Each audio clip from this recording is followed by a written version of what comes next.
Hi, it's Steve. Today we'd like to show you how to change the defrost timer on your refrigerator. The defrost timer is used to cycle on the defrost cycle when frost builds up on your evaporator. If the timer fails, your refrigerator and freezer compartments will start to get warm.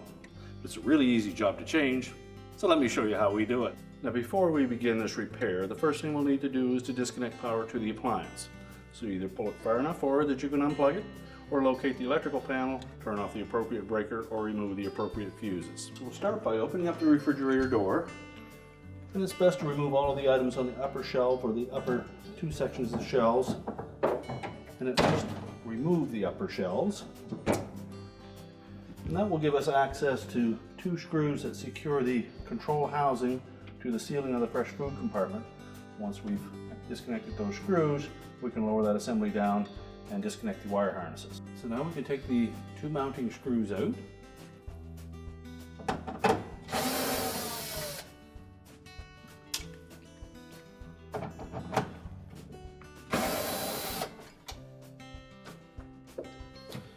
And then we'll just lower that control down. And there are two hooks at the very back that we need to disengage from the two little hangers that are attached to the ceiling. And once we have that free, we'll then rotate that control all the way counterclockwise, and then rotate the housing as well so that we can line up the slot on this damper slide so that we can disconnect that. We can then just let the control housing hang there, and then we'll remove the two wire harnesses.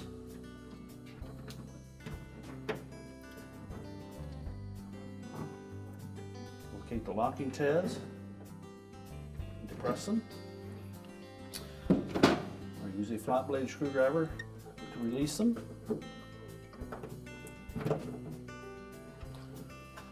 Now with a small harness connector, just rotate it until you find the locking tab. Just lift up on it slightly and disconnect it. And now we'll take that housing, we'll set it on a suitable work surface, and we can change that timer. Now with the control housing on a suitable work surface, our next step is to remove the old timer. And if your model uses these type of speed clips or speed nuts, they are a little difficult to remove from these plastic studs. So we recommend just prying up slightly on the portion of them that grips the stud itself. So take a small flat blade screwdriver and then move close to that stud and just pry that metal tab up a bit. Rotate it so that you can access the opposite side.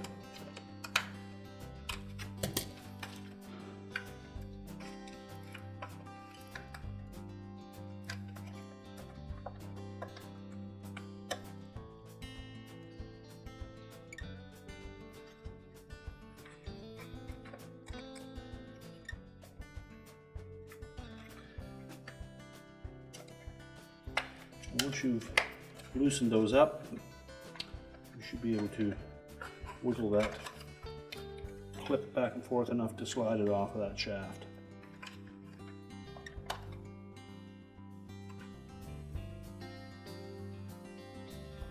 You can then take a pair of pliers and flatten them back down so that we can reuse them. Do the same for the second one. It's a little harder to access.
And if need be, just put a little bend in it like that, which will spread those open.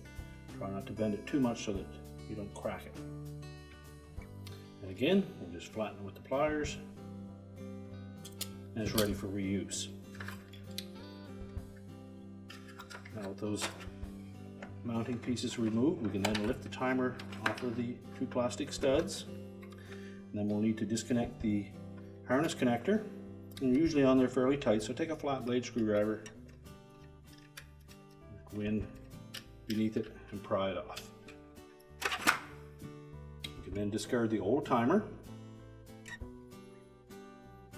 We'll take our new timer, and if you wish, you can take a flat blade screwdriver, just go in from the bottom into the slotted opening and just rotate it clockwise.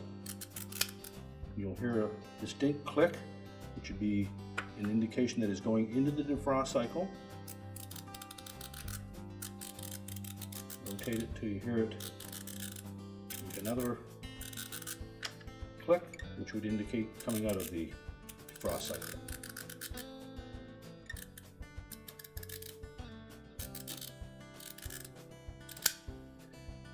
That click is going into defrost, and that's coming out of the defrost. So now the timer is ready to start the compressor up. Reconnect the wire harness, make sure it fits on snugly.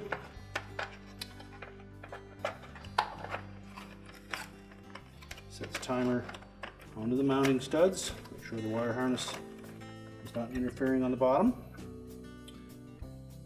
And take those speed clips and just press them down onto those plastic posts.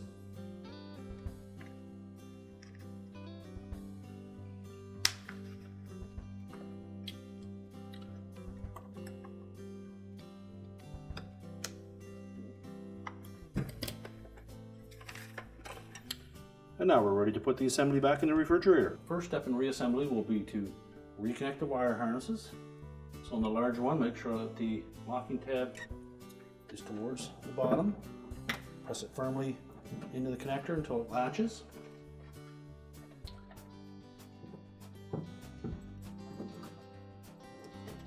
Firmly connect the small one. Now next we'll need to reattach that damper. We'll rotate that whole housing, line up the opening with that tab on the control knob, and then just rotate it into position. Now next we're going to align the two hooks on the back side of that control housing into the tabs in the ceiling.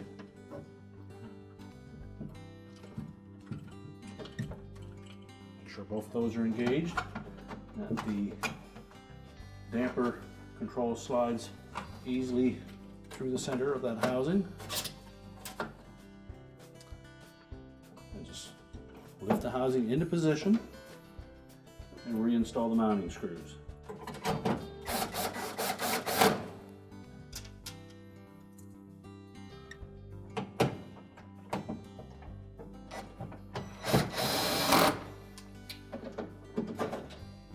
Set the controls back to their original state, and then we can put the shelves back in. We can now turn the power back on, and our repair is complete.